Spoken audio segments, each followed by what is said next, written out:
ஆண்டவராகிய இயேசு கிறிஸ்து உங்கள் வாழ்க்கையில் எல்லாவற்றையும் செய்து முடிப்பார். கலங்காதிருங்கள். நம்பிக்கையற்ற சூழ்நிலையில் நடுவில் அது அவர்களுக்கு விசுவாசத்தை அளித்தது. விசுவாசம் பெரிதாயிருக்கின்ற பொழுது உங்கள் வாழ்க்கையில் அற்புதங்களையும் அதிசயங்களையும் காண செய்ய போகின்றார். மகளே மகனே கலங்காத, நான் இருக்கேன். உங்கள் ஏக்கம் நிறைவேறாமல் இருப்பதற்கு ஆண்டவர் அனுமதிக்க மாட்டார். நீங்கள் நெடுங்காலமாய் காத்திருக்கலாம். உங்கள் குடும்பத்திற்காக, உங்கள் திருமணத்திற்காக, உங்கள் பிள்ளைகளுக்காக, உங்கள் சுகத்துக்காக, உங்கள் வேலைக்காக, உங்கள் எதிர்காலத்திற்காக கண்ணீரோடு ஜெபித்து கொண்டிருக்கலாம். உங்கள் இருதயத்தின் விருப்பங்களை தம் பரிபூர்ண சித்தத்தின்படி நிறைவேற்றுவதாக ஆண்டவர் என்று உறுதியளித்திருக்கின்றார். என் அன்பு சகோதர சகோதரிகளே, ஆண்டவர் நாமத்திற்கு சோத்திரம். தினம் ஒரு ஜப வழியாக பேசிக்கொண்டிருப்பது உங்கள் அன்பு சகோதரன் பிரபு. எப்படிங்க இருக்கீங்க? இன்றைய நாள் எப்படிங்க போச்சு? உங்களுக்கு மகிழ்ச்சியாக இருந்தீங்களா? எப்போவுமே சந்தோஷமாக இருங்க. உங்கள் துக்கம் சந்தோஷமாகவும் உங்கள் காத்திருந்தல் சாட்சியாகவும் மாறும். நீங்கள் தேவனுடைய பலத்த அற்புதத்தை காண்பீர்கள். ஆண்டவர் தாமே உங்கள் இருதயத்தின் பக்தியான எல்லா வாஞ்சைகளும் நிறைவேற்றுவார் அப்படின்னு சொல்லி இன்றைய நாளில் சொல்லி கொண்டிருக்கின்ற வார்த்தை இது. நீங்கள் பயபக்தியை ஜபிக்கிறீங்களோ? உங்கள் ஜப விண்ணப்பங்களுக்கு பதிலளிக்க நம்ம ஆண்டவராகிய இயேசு கிறிஸ்து தயாராக இருக்கின்றார். நீங்கள் தேவனுடைய பலத்த அற்புதத்தை காண்பீர்கள். பார்த்தீங்களா, இன்றைக்கி ஆசீர்வாதத்தை கொடுக்க போகின்றார். இன்றைக்கி முடியலன்னு சொல்லி விட்டுறோம். பார்த்தீங்களா, முடியாது, ஒன்றுமே இல்லை. ட்ரை பண்ணி பார்ப்போம், முயற்சி பண்ணி பார்க்கலாமே. முயற்சி ஒருபோதும் நமக்கு தோல்வியை கொடுக்காதല്ലോ. இவன் முயற்சி பண்ணுறான், நான் ஜெயிப்பான்டா. ஐயோ எனக்கு வரலையே, எப்படி பண்ணணும்னு தெரியலையே, எப்படின்னா அதை முடிப்பனும் புரியலையே. யோசிக்காதீங்க. ஆரம்பித்தாச்சு, யோசிப்போம் எப்படி நம்ம ஸ்டார்ட் பண்ணியிருக்கோம், எப்படி நம்ம முடிக்க போகிறோம் அப்படின்றது. ஸோ தொடக்கம் நம்ம தான், முடியும் நம்ம தான். எல்லாமே நம்மளால் முடியும் அப்படின்னு நினச்சி பண்ணோன்னா முடியுங்க. வாழ்க்கையில் வெற்றி தாங்க. அவங்க சொல்லிட்டாங்க, இவங்க சொல்லிட்டாங்க, இது வருமா வராதா, இவன் இப்படி பண்ணுறான் அப்படி பண்ணுறான்னு சொல்லி ஏகப்பட்ட விமர்சனங்கள் கண்டிப்பாக வரதான் செய்யும். அதெல்லாம் பார்த்துட்டான்னு வச்சுக்கோங்களேன், எதுவுமே பண்ண முடியாது. ஐயோ இப்படி ஆயிடுச்சா, போடா வேலையை பார்த்துட்டு, உனக்கு இதெல்லாம் வராது, நான் பேசணும்ல அப்படின்னு சொல்லி நம்மளை எவ்வளோ நம்மளை கீழ் தள்ளி பேசணுமோ பேசலாம். ஆனால் அந்த வாயை அடைக்கணும் அப்படின்னா, நான் முயற்சி பண்ணி ஜெயிச்சு காட்டுறேன் பார் அப்படின்னு சொல்லி வெறித்தனமாக நம்மளுடைய உழைப்பை போட்டு மேலே வந்துட்டோன்னு வச்சுக்கோங்களேன், பேசின வாயெல்லாம் என்ன பேசுகிறதுன்னு தெரியாது. அப்படியே ஆடி போய்டும். என்னடா இது, நம்ம இவ்வளோ சொல்லியும் கேட்காம முயற்சி பண்ணி மேலே எங்கேயோ வந்துட்டான்ப்பா அப்படின்னு வாயடிச்சு போவாங்களாம். ஸோ அதனால் சோர்ந்து போகாதீங்க. உங்கள் குடும்பத்திற்காக, உங்கள் திருமணத்திற்காக, இன்றைக்கி என் பசங்களுக்கு திருமணம் பண்ணணும்னு சொல்லி காத்துட்ருக்கோம், எந்த ஒரு வரணுமே கிடைக்கல, ரொம்பவே கஷ்டமாக இருக்குது அப்படின்னு சொல்கிற பெற்றோர்கள் நிறைய பேர்.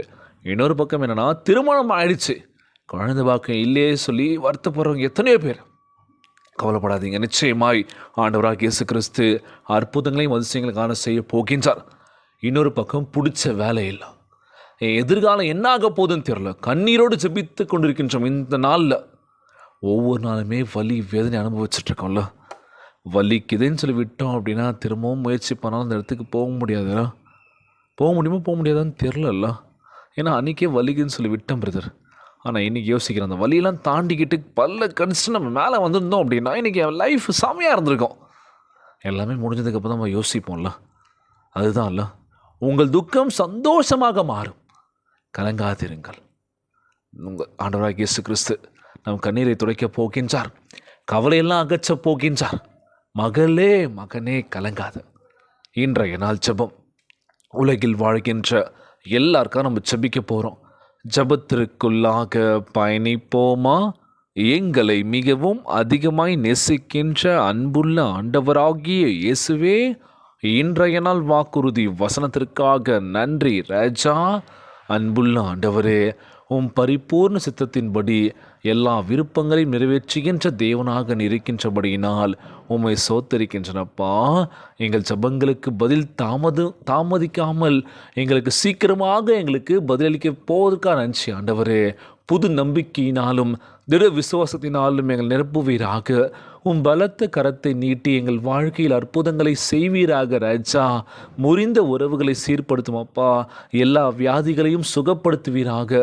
மூடப்பட்ட வாசல்களை திறந்திருவீராக.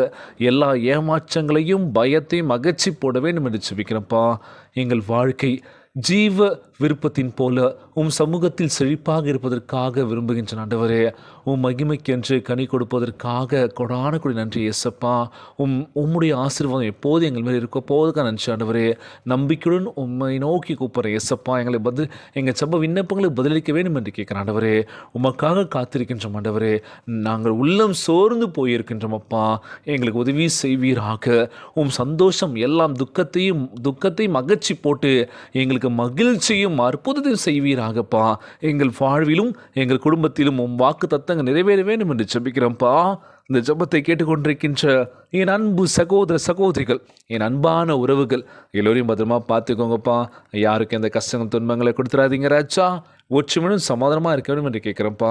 ஒவ்வொரு குழந்தை செல்வங்களை ஆசிர்வதிங்க ராஜா. உடல் தெம்பும் வலிமை தர வேண்டும் என்று கேட்குறேன்ப்பா. கணவன் மனைவிக்குள்ள ஒற்றுமையை கொடுங்க, சமாதானத்தை கொடுன்னு சொல்லி கேட்குறேன்ப்பா. எல்லோரும் பத்திரமா பார்த்துக்கோங்க ஆண்டவரே. இன்றைய நாள் ஜெபம் உலகில் வாழ்கின்ற ஒவ்வொரு குடும்ப உறவுகள் மகிழ்ச்சியாக இருக்க வேண்டும் என்று இயேசுவின் விலையேற பெற்ற நாமத்தினாலே ஜெபிக்கின்றேன் நல்ல பிதாவே. ஆமேன், ஆமேன். இயேசுவுக்கே புகழ், இயேசுவுக்கே நன்றி. மரியே வாழ்க. God bless you all.